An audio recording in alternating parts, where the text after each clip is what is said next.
قد مكر الذين من قبلهم فأتى الله بنيانهم من القواعد فخر عليهم السقف من فوقهم وأتاهم العذاب من حيث لا يشعرون ثم يوم القيامة يخزيهم ويقول أين شركائي الذين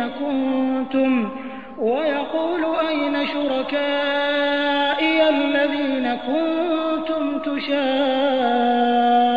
تشاقون فيهم قال الذين أوتوا العلم إن الخزي اليوم والسوء على الكافرين الذين تتوفاهم الملائكة ظالمي أنفسهم فألقوا السلم ما كنا نعمل من سوء بلى إن الله عليم بما كنتم تعملون فادخلوا أبواب جهنم خالدين فيها فلبئس مثوى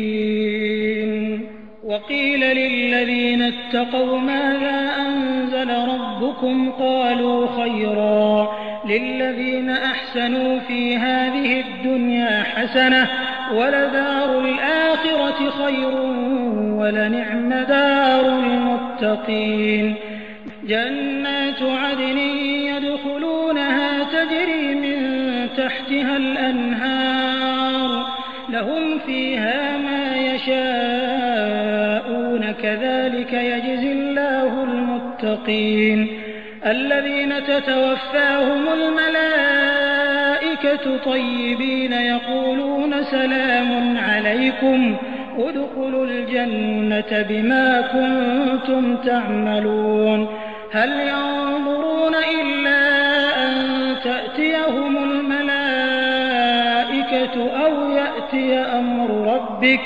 كذلك فعل الذين من قبلهم وما ظلمهم الله ولكن كانوا أنفسهم يظلمون فأصابهم سيئات ما عملوا وحاق بهم ما كانوا به يستهزئون. यांच्या पूर्वीचे लोकही वाईट चाल चालत राहिले तेव्हा अल्लाहनं त्यांच्या इमारतींना मूळ पायासहित उखडून फेकलं आणि त्यांच्या छतांना त्यांच्यावरच पाडून टाकलं आणि अशा ठिकाणांवरून त्यांच्यावर अजाब कोसळला की त्यांना कल्पना सुद्धा नव्हती. मग कियामतीच्या दिवशी अल्लाह त्यांना अतिशय अपमानित करेल आणि फरमावेल की माझे ते सहभागी कुठे आहेत ज्यांच्याविषयी तुम्ही जगात भांडण तंटा माजवीत होतात. जाणणारे त्या दिवशी बोलू लागतील की सत्याचा इन्कार करणाऱ्यांवर आज मोठा अपमान आणि वाईट अजाब आहे. फरिश्त्यांनी ज्यांचा आत्मा या अवस्थेत आपल्या ताब्यात घेतला की लोक स्वतःवर जुलूम अत्याचार करण्यात मग्न होते तेव्हा हे लोक फरिश्त्यांसमोर खुशामत करीत आपले निर्दोष असणं सांगू लागतात की आम्ही कोणतं वाईट काम केलं नाही. त्यांना याचं उत्तर लगेच मिळतं, का नाही? अल्लाहला तुमच्या सर्व कामांची पुरेपूर खबर आहे. दाखल व्हा जहन्नमच्या दरवाजांमध्ये जिथे तुम्हाला नेहमी करता राहायचं आहे. घमेंडी लोकांकरता हे अतिशय वाईट ठिकाण आहे. जे लोक अल्लाहचं भय राखतात त्यांना जेव्हा सांगितलं गेलं की तुमच्या पालनकर्त्यानं तुमच्यावर कशा प्रकारची वाणी अवतरित केली आहे तेव्हा उत्तर देताना ते लोक म्हणाले की फारच भली आणि चांगली गोष्ट अवतरित केली गेली आहे. अशा सदाचारी लोकांकरता या जगात भलाई आहे आणि आखिरतमध्ये त्यांचं घर फारच उत्तम असेल. आणि जे लोक अल्लाहचा मान राखतात त्यांचं घर तर खरोखर देणग्यांनी भरलेलं असेल. सदाबहार राहण्याच्या बागा आहेत ज्यात हे लोक दाखल होतील, ज्याच्या खाली प्रवाह वाहत असतील आणि तिथं जे काही इच्छितील त्यांच्याकरता सर्व वस्तू तयार असतील.